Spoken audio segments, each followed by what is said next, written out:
ஒண்ணுமே பேசாம மெதுவா என் தோள்ல இருக்கக்கூடிய அந்த துணியை நகர்த்தி என் காதுக்கு பின்னால இப்படி சொருகி விட்டார். எப்பெல்லாம் வாய்ப்பு கிடைக்குதோ அப்பெல்லாம் பக்கத்துல இருக்கக்கூடிய அரவிந்த் ஐ ஹாஸ்பிட்டல்ல புதிதாக நர்சிங்க்கு வந்து சேர்ந்துக்கிற குழந்தைங்களை பாக்குறதுக்காக போவேன். அவங்க கிட்ட பேசுவேன். நான் சொந்த மகனோ மகளோ செய்யாதத யாருன்னு தெரியாம, ரத்த உறவு இல்லாம, அறிமுகம் இல்லாம ஒரு அப்பா அம்மான்னு சொல்லி அவங்க கையை பிடிச்சு நீங்க கூட்டிட்டு போகும்போது அவங்க கண்களாக நீங்க மாறுறீங்க. அறுவை சிகிச்சைக்கு முன்னாலும் பின்னாலும் என் மனைவியோ மகளோ மருமகளோ மகனோ மருமகனோ நண்பனோ தாயாரோ யாரும் செய்ய முடியாத அளவு எனக்கான எல்லா உதவிகளையும் செய்தது அந்த செவிலியர்கள் மட்டும்தான். கருப்பை புற்றுநோய் குறித்த சந்தேகங்களுக்கான தங்கம் ஹோப்பை இலவசமாய் அணுகுங்கள். Right, again coming back to செவிலியர். சர்ஜரி முடிஞ்சது. கீழே மேலிருந்து உங்களுக்கு ஆப்ரேஷன் தியேட்டரில் கொஞ்சம் 2 மணி நேரம் ஆப்சர்வேஷன், 3 மணி நேரம் ஆப்சர்வேஷன் வச்சுட்டு I will be brought back to the ward. அது கொண்டு வரும்பொழுது எல்லா மருத்துவ அஃப்கோர்ஸ் கல்லூரிகள் ப்ளஸ் ஹாஸ்பிட்டல்ஸ் மருத்துவமனைகள்னு என்ன இருக்கும் அப்படின்னா 2 விதமான லிஃப்ட் இருக்கும். ஒன்று ஸ்ட்ரெச்சர் வைக்கக்கூடிய லிஃப்ட், மற்றது மற்றவங்க போகிறதுக்கும் வரதுக்கும் இருக்கக்கூடிய லிஃப்ட். ஆனால் இந்த ஸ்ட்ரெச்சர் வைக்கக்கூடிய லிஃப்ட்டை தான் மறக்காமல் எல்லா பயணிகளும் ப்ரெஸ் பண்ணுவாங்க. ஒவ்வொரு ஃப்ளோர்லேயும் அது கதவு திறக்கும். நீங்கள் அரை மயக்கத்தில் அப்படியே படுத்துட்டு இருப்பீங்க. எல்லாரும் எட்டி எட்டி பார்த்துட்டு போவாங்க. என்னதான் அரை மயக்கத்தில் இருந்தாலும் கூச்சமாக தான் இருக்கும். இது என்னாச்சு, மேலே போட்டிருக்கக்கூடிய அந்த கிரீன் கலர் அதுதான் அந்த க்ளோக் ஒன்று வேர் பண்ணியிருப்போம். அதுக்கப்புறம் மேலே ஒன்று போட்டிருப்பாங்க. என் பின்னால் நிற்கக்கூடியது மேல் நர்ஸ் 2 பேர், விமன் அல்ல மேல். ஆண்கள் 2 பேர் நிற்கிறாங்க. ஏன்னா ஸ்ட்ரெச்சரை தள்ளிட்டு வரணும், தூக்கி எடுத்து படுக்க வைக்கணும். இதுக்கெல்லாம் விமனை விட மென் தான் ரொம்ப வசதியாக இருக்கும். ஸோ அவங்க 2 பேர் நிற்கிறாங்க. ஒவ்வொரு தடவை இந்த கதவு திறக்கும் போது எனக்கு ரொம்ப கஷ்டமாக இருக்குது. அரை மயக்கத்தில் இருந்தாலும் எனக்கு தெரியுது என்னுடைய தோலை விட்டு இந்த துணி கொஞ்சம் இறங்குற மாதிரி இருக்குது. I am feeling very embarrassed. ரொம்ப கூச்சமாக இருக்குது. நான் ஒன்றும் பண்ணலை. இப்படியே நிமிந்து பார்க்குறேன். என் பின்னால் நின்று அவருக்கு மீறி போனால் 20 வயசோ 22 வயசோ 25 வயசோ அதுதான் இருக்கும். 30 தொட்டிருக்காது. இப்படி பார்க்குறேன். அந்த அரை வினாடி என் பார்வை அவருக்கு புரிஞ்சுது. எங்கள் 2 பேருக்குள்ளே எந்த பேச்சும் இல்லை. என்ன பேசக்கூடிய நிலைமையில நான் இல்லை. என்ன வேணும்னு கேட்கக்கூடிய மாதிரியும் அவர் இல்லை. என்னை எப்படி பார்க்குறாரு, குமிஞ்சு பார்த்தோன்னா I just look at him. கண்ணில் அந்த சின்ன ரிக்வெஸ்ட் இருந்ததோ என்னமோ தெரியாது, ஒரு சின்ன விண்ணப்பம் என் கண்ணில் இருந்திருக்கலாம். ஒன்றுமே சொல்லலை அந்த பையன். அதனால தான் உங்களை குழந்தைங்கன்னு மறுபடியும் நான் சொல்கிறதுக்கு பெரிய காரணம் அதுதான். ஒன்றுமே பேசாமல் மெதுவாக என் தோளில் இருக்கக்கூடிய அந்த துணியை நகர்த்தி என் காதுக்கு பின்னால் இப்படி சொருகி விட்டார். And I look, he did this. மிக நுணுக்கமானது, மிக மிக நுணுக்கமான விஷயம். அவருடைய முகம் எனக்கு ஞாபகம் இல்லை, அவர் பேர் எனக்கு தெரியாது. ஆனால் 2005 நடந்தது 2025 நான் நினைவு கூர்ந்து ஒரு மேடையில் உங்களை பாராட்டுறதுக்காக நான் சொல்கிறேன் அப்படின்னா அந்த நன்றி கடை படம் நான் எவ்வளவு நாள் தூக்கி நடக்கிறேன்னு பாருங்கள். கிராட்டிடியூட் நான் சொன்னேன் இல்லையா, நன்றி உணர்வுன்னு சொன்னேன்ல, எவ்வளவு நாள் 20 வருஷமாக நான் ஐ carry it on me. whenever I meet you all I say thank you.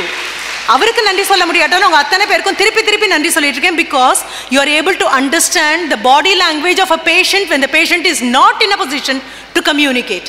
வாயை திறந்து சொல்ல முடியாத சூழ்நிலையிலும் உங்களால் செய்ய முடியும் என்றால் அதில் ஆண் பெண் வித்தியாசத்தை நான் பார்க்கவே இல்லை. அம்மா அங்கே நிற்கக்கூடியது is just a nurse. whether it's a male nurse or a lady, that is immaterial. இந்த துறைக்குன்னு வந்தாச்சு, செவிலியர் அப்படிங்கிறத எடுத்து மேலே மாட்டியாச்சு அப்படின்னு சொன்னால் துணி அல்ல இது.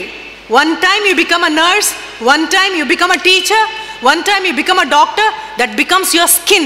உங்க தோலாக அதை மாறி போகும். அது துணி அல்ல, அதெல்லாம் கழட்ட முடியாது உங்களுக்கு. இந்த துறையை விட்டு நீங்கள் வெளியில் போனாலும் அதுக்குள்ளே இருப்பீங்க. எனக்கு அவ்வளோ பெரிய ஒரு சந்தோஷமாக இருந்தது. அதே மாதிரி நர்சிங்கில் இருக்கக்கூடியவர்களுக்கு இன்னொரு பெரிய ஒரு விஷயம், எப்பெல்லாம் வாய்ப்பு கிடைக்குதோ அப்பெல்லாம் பக்கத்தில் இருக்கக்கூடிய அரவிந்த் ஐ ஹாஸ்பிட்டலில் புதிதாக நர்சிங்க்கு வந்து சேர்ந்துருக்கிற குழந்தைங்களை பார்க்கறதுக்காக போவேன். அவங்ககிட்ட பேசுவேன். நான் ஒவ்வொரு தடவையும் நான் சொல்வேன், ஒரு தியேட்டருக்குள்ள சினிமா தொடங்கினதுக்கு அப்புறம் இருட்டாக இருக்கும், கண் தெரியாது. தடவி தடவி தடவி வந்து படி இல்லாத இடத்துல காலை தூக்கி வச்சு படி இருக்கிற இடத்துல தடுக்கி விழுந்து வந்து உட்காந்து சேர்ல உட்காந்து 5 நிமிஷத்துக்கு அப்புறம் கண்ணு நல்லா தெரியும் நமக்கு. அந்த ஒரு சில வினாடிகள் கண் தெரியாம போறதே அவ்வளோ கஷ்டம் இருக்கும்போது ஐ சர்ஜரி அப்படின்னு வரும்போது பக்கத்தில் இருக்கக்கூடிய அந்த செவிலியருடைய கைகள் தான் அவங்களுடைய கண்கள். நீங்க கையை பிடிச்சுக்கிறீங்கல்ல, அவங்களுடைய கண்களா நீங்க மாறுறீங்க. கூப்பிடும்போது அப்பா மெதுவா நட, ஏன்னா எல்லாருமே கேட்ராக்ட் பண்ணும்போது எல்லாமே முதியவர்களாக தான் இருப்பாங்க. அப்பா ஜாகிரதையா வாங்கப்பா, அம்மா மெதுவா வாங்கம்மா. சொந்த மகனோ மகளோ செய்யாதத யாருன்னு தெரியாம, ரத்த உறவு இல்லாம, அறிமுகம் இல்லாம, மொழி கூட வேறையாக இருக்கலாம், வெவ்வேறு இடங்கள்லேருந்து வந்தவங்களாக இருக்கலாம். ஆனால் அந்த ஒரு அப்பா அம்மான்னு சொல்லி அவங்க கையை பிடிச்சி நீங்கள் கூட்டிகிட்டு போகும்போது அவங்க கண்களாக நீங்கள் மாறுறீங்கன்னு அந்த குழந்தைங்க கிட்ட மறுபடியும் நான் திருப்பி சொல்லிட்டே இருக்கேன். ரைட்? அதே மாதிரி பக்கத்தில் இருக்கக்கூடிய இன்னொரு பெரிய ஹாஸ்பிட்டல், அங்கே லிவர் டிரான்ஸ்பிளான்டேஷன் நடந்துகிட்டே இருக்கு. 75 முறை லிவர் டிரான்ஸ்பிளான்டேஷன் ஆயிடுச்சுன்னு சொல்லிட்டு அந்த doctor who has been performing it, அவர் அதற்கான ஒரு ஃபங்க்ஷன் வைக்கிறாரு. அதில் சாதாரண ஆடியன்ஸில் போய் நாங்கள் உட்காந்துருக்கோம். கைத்தட்டுறதுக்காக தான் நான் போயிருந்தேன். என்னை கூப்பிட்டு, மேடம் நீங்கள் ஃபெலிசிட்டேட் பண்ணுங்க மேம், நல்லதா 4 வார்த்தை நீங்கள் சொல்லுங்கள் மேம் அப்படின்னு சொல்லும்போது, நான் பக்கத்தில் இருக்கக்கூடிய இந்த அறுவை சிகிச்சை வெற்றிகரமாக மாறினதுனால பயனடைந்த நோயாளிகள் ஒரு இப்போதான் சர்ஜரி முடிஞ்சு ஒரு 2 வாரம் ஆனதுலேருந்து 6 மாதம் ஆனதுலேருந்து 1 வருஷம் ஆனவங்க எல்லாருமே உட்காந்துருக்காங்க. அவங்க அத்தனை பேர்லேயும் ஒரு நபர் அப்போதான் ஒரு மாதம் ஆக போகுது, இன்னும் தோளில் ஒரு பக்கம் அவருடைய மகளும் ஒரு பக்கம் அவருடைய மனைவியும் பிடிச்சிட்டு வராங்க. 2 பேரையும் பிடிச்சிட்டு அவர் மேடைக்கு வந்து அவங்க 2 பேரையும் விட்டுட்டு அவர் சொன்ன அந்த வரி எனக்கு இன்னும் ஞாபகம் இருக்கு. அவர் சொன்ன மிகப்பெரிய அழகான பதில் என்ன அப்படின்னா, மருத்துவர் எனக்கு மருத்துவம் பார்த்தாரது இல்லைன்னு சொல்லவே இல்லை.